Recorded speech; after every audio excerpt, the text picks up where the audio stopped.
Second question का solution है। इसके अंदर अपने को ABCD एक पैरेललोग्राम दे रखा है। पैरेललोग्राम मतलब कि समांतर चतुर्भुज, जिसके कि आमने सामने वाली जो साइड होती है वो आपस में समांतर और इक्वल होती है। तो यहाँ पे AB जो है वो CD के बराबर है और पैरेलल है, और इसके अंदर BC और AD जो है वो आपस में बराबर और पैरेलल है। ठीक है। और इसके अंदर जो डायगोनल दे रखे हैं, विकर्ण जो दे रखे हैं वो AC और BD होता है। विकर्ण क्या होता है? इसके अपोजिट पॉइंट को मिलाने वाली जो रेखा होती है वो विकर्ण या डायगोनल कहलाती है। तो इसके अंदर AC और BD जो है वो आपस में इक्वल है। ये अपने को गिवन दे रखा है, क्वेश्चन के अंदर दे रखा है। तो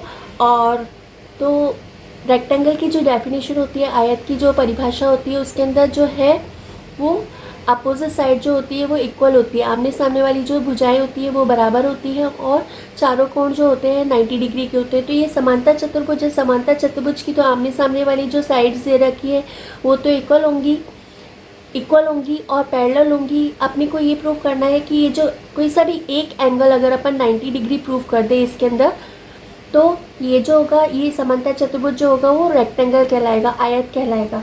तो इसके अंदर आयत प्रूफ करने आयत के अंदर 90 डिग्री का एंगल होता है। 90 डिग्री जो होता है वो 180 का हाफ होता है। तो हाफ अगर अपन कर रहे हैं तो हाफ कब करेंगे? जब कोई दो चीज़ इक्वल होगी तभी अपन हाफ करेंगे। तो हाफ करने के लिए अपन कोई से भी चाहे ये दोनों एंगल ले लिए, जैसे कि A और B एंगल ले लिए, तो AB एंगल को किसी तरह अपने को इक्वल प्रूफ करना पड़ेगा। तो AB एंगल को इक्वल प्रूफ करने के लिए AB या कोई से भी दो अपन आसन कोण ले सकते हैं जो कि एक ही लाइन पर बने हैं। एडजेसेंट एंगल ले सकते हैं जो कि एक ही लाइन पर बने हो। तो चाहे तो AB ले लो, चाहे AD ले लो, कोई से भी ले सकते हैं। ठीक है। तो अपन को A और B एंगल आपस में इक्वल प्रूफ करने हैं।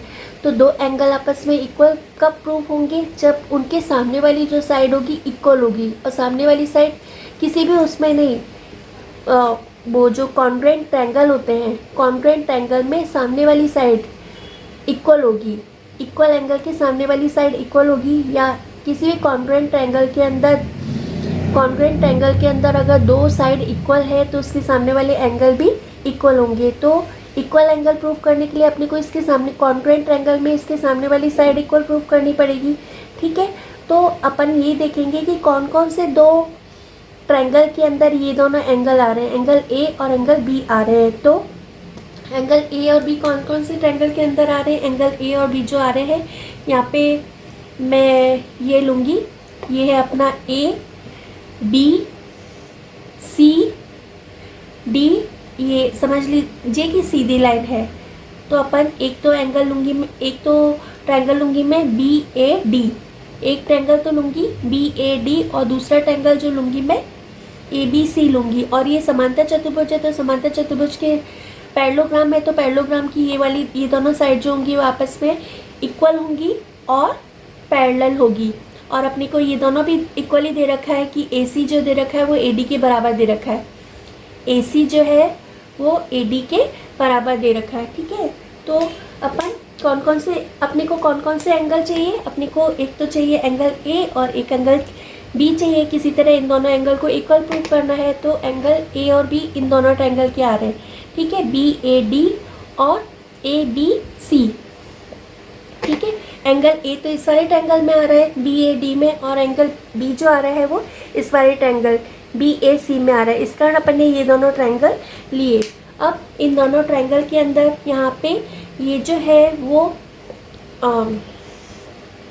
यहाँ पर ये चाहे BA लिखो चाहे AB लिखो, बात तो एक ही है। तो AB इस वाले ट्रायंगल में तो AB आ रहा है, और इस वाले ट्रायंगल में तो AB आ रहा है, और इस वाले ट्रायंगल में BA आ रहा है। ठीक है। तो AB और BA आपस में बराबर है, दोनों सेम ही साइड, दोनों में ये कॉमन साइड है। ये वाली साइड जो है वो दोनों ट्रायंगल में आ रही है, तो ये तो कॉमन साइड हो गई। फिर AD is equal to BC, क्यों? क्योंकि ये जो पैरेललोग्राम होता है, पैरेललोग्राम की अपोजिट साइड जो होती है वो आपस में इक्वल होती है। समांतर चतुर्भुज जो होता है उसके आमने सामने वाली जो भुजाएं होती है वो आपस में इक्वल होती है।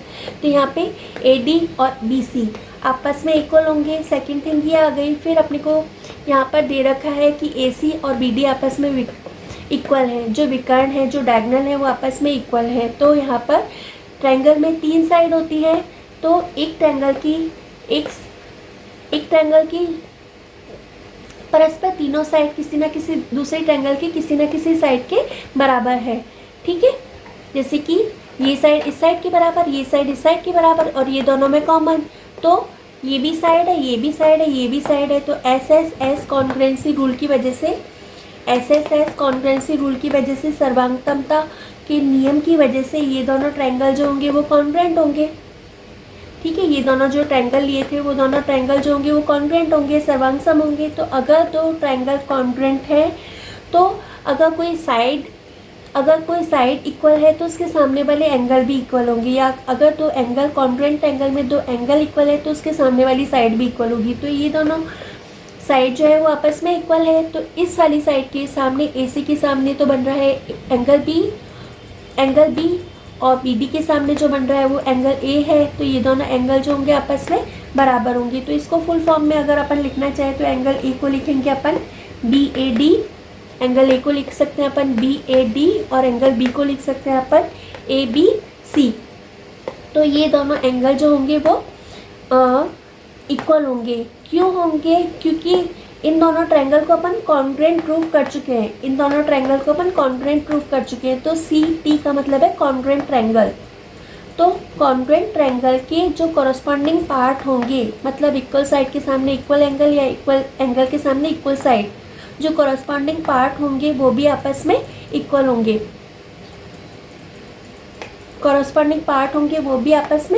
होंगे। फिर यहाँ पर ये पैरेललोग्राम है, तो पैरेललोग्राम में पहले बताया था कि पैरेललोग्राम में अपोजिट साइड जो होती है वो इक्वल और पैरेलल होती है। तो यहाँ पे AD जो है वो BC के पैरेलल है। तो अगर दो साइड पैरेलल है, उनको एक ट्रांसवर्सल लाइन काट रही है, तो ये दोनों एंगल जो होंगे, इसको आप यूँ घुमा सकते हो, तो ये दोनों एंगल जो होंगे वो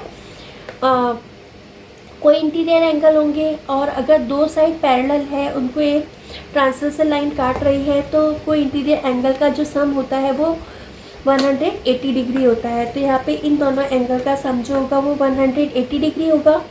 इसके बाद 180 डिग्री होगा। फिर अपन यहाँ पे कॉन्ग्रुएंसी में इक्वेशन नंबर 4 में अपन प्रूव कर चुके हैं कि BAD जो है वो ABC के इक्वल है। तो BAD की जगह अपन ABC या ABC की जगह BAD लिख सकते हैं, क्योंकि दोनों आपस में इक्वल है। तो यहाँ पे मैंने ABC की जगह एंगल BAD लिख दिया। ठीक है, फिर इसके बाद ये दोनों एंगल जो है वो आपस में इक्वल है। तो यहाँ पे एक एंगल BAD ये है, एक एंगल BAD ये है, तो टोटल कितने हो गए? 2 एंगल BAD हो गए। फिर ये 2 एंगल BAD हो गए। 2 इधर मल्टीप्लिकेशन में, इधर आकर के डिवीजन में 180 को 2 से डिवाइड करेंगे तो एंगल BAD जो आ जाएगा वो 90 डिग्री आ जाएगा। फिर किसी भी एक पैरेललोग्राम के अंदर कोई एक एंगल 90 डिग्री का हो तो वो जो होगा वो एक रेक्टेंगल होगा।